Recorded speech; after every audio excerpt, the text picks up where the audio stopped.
Your house will not automatically pass to your spouse when you pass away. It really depends on how you own the property and your estate plan. Now, if you own it as tenants in common, which is pretty standard in Georgia, and you don't have an estate plan, your half of the house will go through probate and be split up per the intestate laws, meaning your half of the house will get split evenly between your kids and your surviving spouse, with your surviving spouse getting a minimum of 1/3 of your half of the house.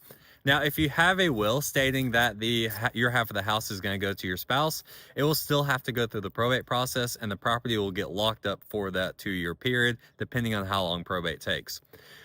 Two other options. One is going to be retitling the property instead of tenants in common as joint tenants with rights to survivorship. When you pass away, the property will avoid the probate process and automatically go to your spouse as long as they bring the death certificate and survivorship affidavit to the courts and submit it to them.